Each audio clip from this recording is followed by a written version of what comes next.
So today I thought I would talk about the importance of a professional fiction edit on your work. You know how they say good things come to he who waits? This is true of so many things, and it is a guide to trust when embarking on your writing journey. Whether you are just starting out or you have already published other works, here is something to always remember. Learning is a never-ending process, no less with writing than with other things in life. I have heard so many stories and seen so many examples of new writers who are so eager to get their first book published that they release it to the market before it's ready. There's a reason that professional vetting works. This is why the large publishers in New York have existed for so long and really hold still the monopoly on book publishing today. They take every work and evaluate it based on, is this sellable? And because they're investing their money into producing every title, they have to consider what's going to work. So only the best get through, and there are very few exceptions to this. When I submitted my first manuscript to a professional editor, she tore it up. Not literally, of course, but in the digital sense. Nearly every paragraph had 2 paragraphs worth of editorial suggestions and corrections. She pointed out so many weaknesses in my syntax that I felt like giving up. The self-pity kicked in. I'm not good enough. I'll never be good enough. What does she mean by this and that? When I finished licking my wounds and studied the points that she had made, I tried applying the changes she had suggested and using it as a formula to improve my entire manuscript. The difference was astounding, and I do mean that. Suddenly I understood that some of my writing studies had meant things differently than I had interpreted them. Suddenly I knew that with patience, humility, and sweat, the story could come out better than I had realized it could be. There are no shortcuts in publishing success, even though everybody seems to seek them. Take the long road if you wish to succeed. Your first work is your first impression on readers. Think of it this way. If you're in a bookstore and you pick up 3 titles in the fantasy category, you're going to try the first page of each. Maybe if you're generous, you might try the first few pages. But whether you're an older reader, a middle-aged reader like myself, or if you are a younger reader, let's say you have a middle school student who is in the bookstore and they're looking through the titles. If they have an option between one that is very well edited, even a child will pick up on the difference. They can pick up on it because of all the extra time that was put into mastering the way the syntax works, the way that the characterization is drawn, the way that the point of view doesn't shift in the story, the way it engages them, really. That's the easiest way to think of it, the way it engages them. And you need professional eyes in order to make that happen. Because when you're working with your own writing, you will have blinders on. I do with my own, and I have 7 books out now.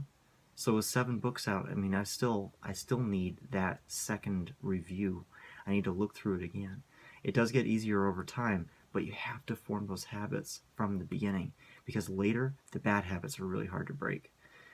There are some changes I can see even with Swords of the Six.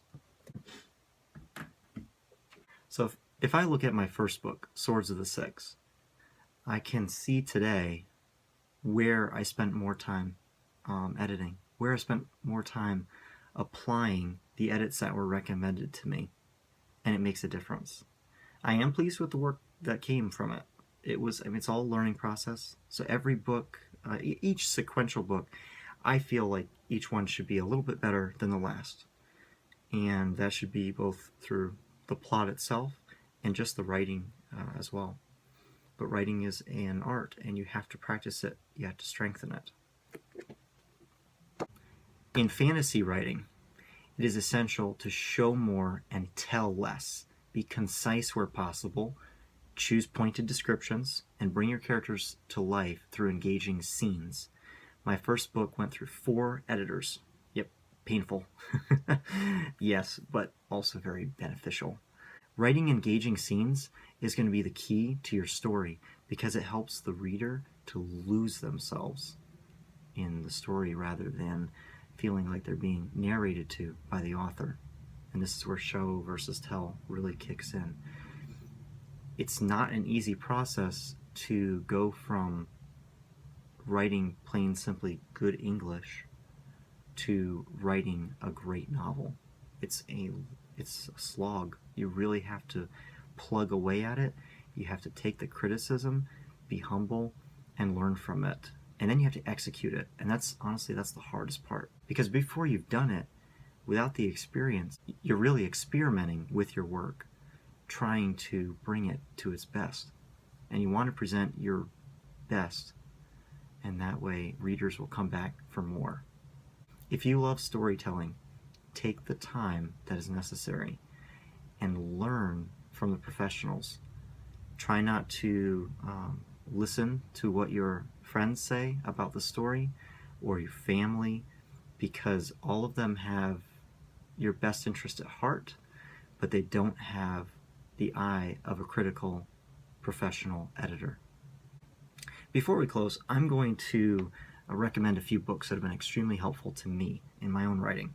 I would start off, of course, with Strunk and White, The Elements of Style. This one, of course, is widely known and widely recommended. Another one that I found extremely helpful is called The Curious Case of the Misplaced Modifier. This is a great book for sentence structure strengthening. Just taking out your weak verbs and all this other stuff. It's amazing. It's great. I use it on a regular basis. It's just really great to look back through it and remind myself of techniques that strengthen the writing and make the prose sing. This is my favorite. The top book I would recommend, if you read no other, is Self-Editing for Fiction Writers: How to Edit Yourself into Print by Rennie Brown and Dave King. So Self-Editing for Fiction Writers. They have multiple editions of this one out there, and it's just a great read. A little bit of slightly more mature content, so maybe not for kids, but as an adult this is a fantastic work. Another one I would recommend is Writing Your Breakout Novel, or writing the Breakout Novel by Donald Moss. This is really good because it talks about what type of formula has worked in the past to bring about a successful work of fiction.